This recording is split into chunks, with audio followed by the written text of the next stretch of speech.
Bismillahirrahmanirrahim. Assalamualaikum warahmatullahi wabarakatuh. Kaifa haluk? Alhamdulillah, luar biasa, tetap semangat, Allahu Akbar. Anak-anak yang Ustadz banggakan dan Ustadz harapkan menjadi anak yang solih, cerdas dan mandiri, marilah yang pertama dan yang paling utama kita senantiasa bersyukur kepada Allah Subhanahu wa Ta'ala atas segala limpahan nikmat yang Allah berikan kepada kita. Semoga dengan nikmat yang Allah berikan kepada kita ini menambah rasa ketakwaan kita dan menambah rasa syukur kita kepada Allah Subhanahu wa Ta'ala. Salah satunya adalah kita semangat dalam beribadah dan belajar. Sebagai anak-anak yang solih harus semangat beribadah dan semangat menuntut ilmu. Seperti hadis yang diriwayatkan oleh Ibnu Majah, Thalabul ilmi faridotun ala kulli muslim. Menuntut ilmu itu adalah kewajiban bagi setiap orang Islam. Jadi anak-anak solih meskipun kita ada dalam pembelajaran via daring harus tetap semangat karena Allah Maha melihat. Alhamdulillah anak-anakku yang solih, pada pertemuan kemarin kita sudah belajar tentang gagasan pokok, gagasan pendukung, kalimat utama dan kalimat penjelas. Untuk mereview pemahaman kalian tentang pembelajaran kemarin, Ustadz akan sedikit menyampaikan tentang apa itu pengertian dari gagasan pokok. Gagasan pokok adalah topik yang dibahas pada suatu teks. Sedangkan gagasan pendukung adalah uraian atau informasi tambahan pada suatu teks yang terletak pada kalimat penjelas. Sedangkan hubungan antara gagasan pokok dengan kalimat utama adalah gagasan pokok dapat ditemukan pada kalimat utama yang letaknya bisa di awal, di akhir, atau di awal atau di akhir. Sebagai contoh, di sini ada satu paragraf tentang gagasan pokok paragraf. Kita baca ya. Liburan tahun ini menjadi liburan yang paling menyenangkan bagi Tasya. Saat liburan sekolah, ayah dan ibu mengajak Tasya berlibur ke Pulau Bali. Tasya belum pernah ke Bali sebelumnya. Liburan ini merupakan pengalaman pertama Tasya berkunjung ke Bali. Dari bacaan di atas bisa kita cari gagasan pokoknya, yaitu liburan tahun ini menjadi yang paling menyenangkan bagi Tasya. Pertanyaan berikutnya, di manakah kalimat penjelasnya? Ya, kalimat penjelasannya ada 3 kalimat. Yang pertama, saat liburan sekolah, ayah dan ibu mengajak Tasya berlibur ke Pulau Bali. Kalimat penjelas yang kedua adalah Tasya belum pernah ke Bali sebelumnya.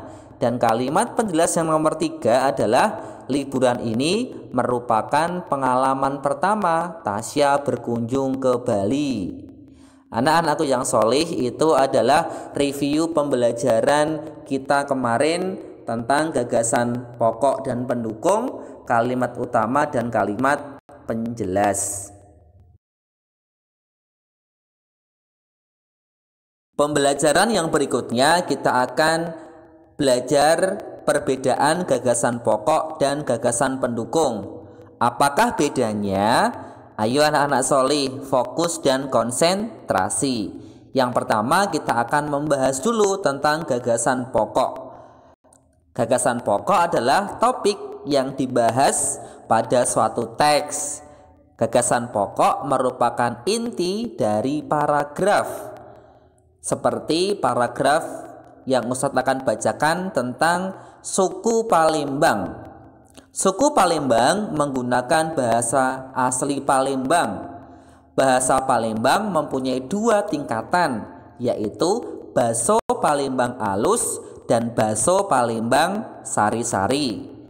Basa Palembang halus digunakan untuk melakukan percakapan dengan pemuka masyarakat atau orang yang dihormati. Sementara itu, basa Palembang sari-sari digunakan saat melakukan percakapan sehari-hari. Anak-anakku yang soleh, setelah sekilas kita membaca, pasti kita sudah mengetahui di manakah gagasan pokoknya. Ya, gagasan pokoknya adalah suku Palembang menggunakan bahasa asli Palembang. Kemudian selain gagasan pokok berarti termasuk gagasan pendukung.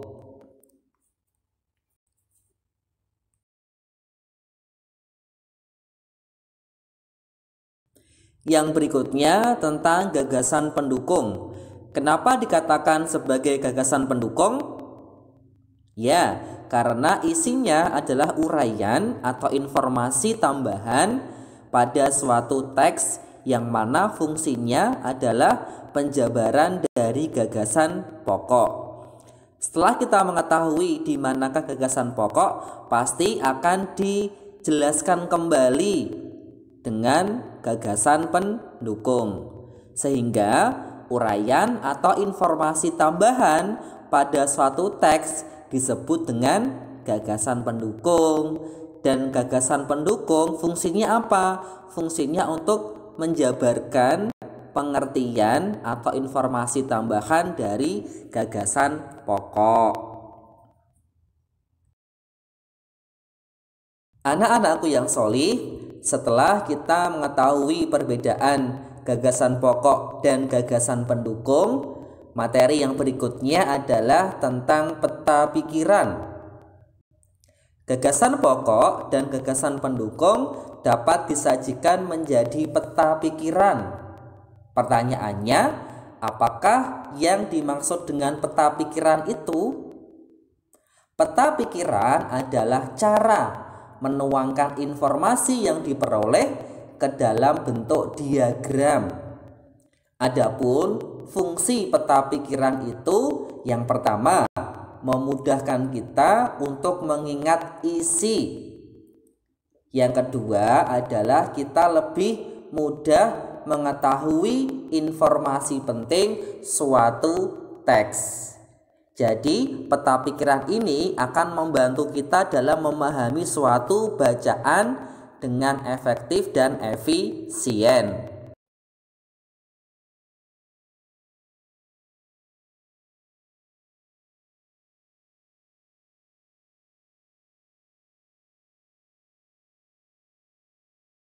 Anak-anakku yang solih, kita akan mencari di mana gagasan pokok dan gagasan pendukung dari suatu teks.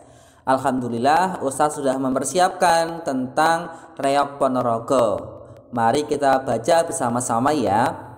Reog Ponorogo merupakan kebudayaan yang berasal dari Jawa Timur. Pertunjukan reog ditampilkan dalam bentuk topeng berbentuk kepala singa yang dikenal sebagai singa barong. Reog Ponorogo menceritakan tentang Raja Ponorogo yang berniat melamar Putri Kediri. Dari bacaan itu bisa kita tarik gagasan pokok. Bagaimana kita menarik gagasan pokok? Dari cara kita memahami suatu bacaan. Gagasan pokok bisa juga kita cari melalui kalimat utama. Ya, benar sekali. Paragraf tersebut kalimat utamanya ada di awal paragraf, yaitu apa? Reog Ponorogo merupakan kebudayaan yang berasal dari Jawa Timur.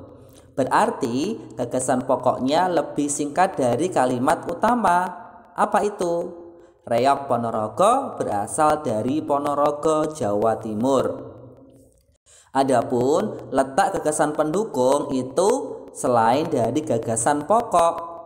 Kalau dalam teks itu kita bisa ketahui dari kalimat penjelas, di mana ada dua kalimat penjelas. Yang pertama, kalimat penjelas yang pertama bunyinya, pertunjukan reog ditampilkan dalam bentuk topeng berbentuk kepala singa yang dikenal sebagai singa barong.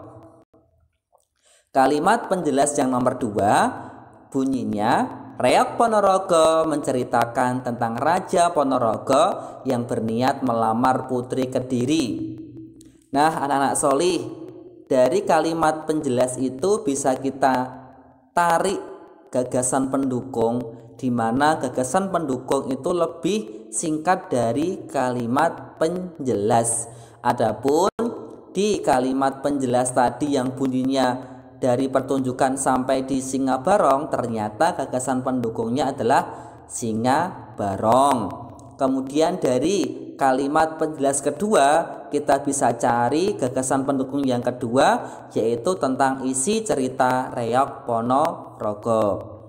Anak-anakku yang solih, itulah materi kita hari ini, dan semoga anak-anak juga bisa memahaminya. Kalaupun ada yang belum bisa anak-anak pahami dengan baik, anak-anak bisa membaca Bu Pena tema 1, subtema 1, Mupel Bahasa Indonesia. Dan apabila belum paham, anak-anak bisa nanti hubungi Ustadz untuk saya terangkan kembali secara privat. Oke anak-anak solih, semoga tetap semangat beribadah dan belajar. Ustadz doakan semoga anak-anak menjadi anak yang solih, cerdas dan mandiri. Sekian dari Ustadz, akhirul kalam, wassalamualaikum warahmatullahi wabarakatuh.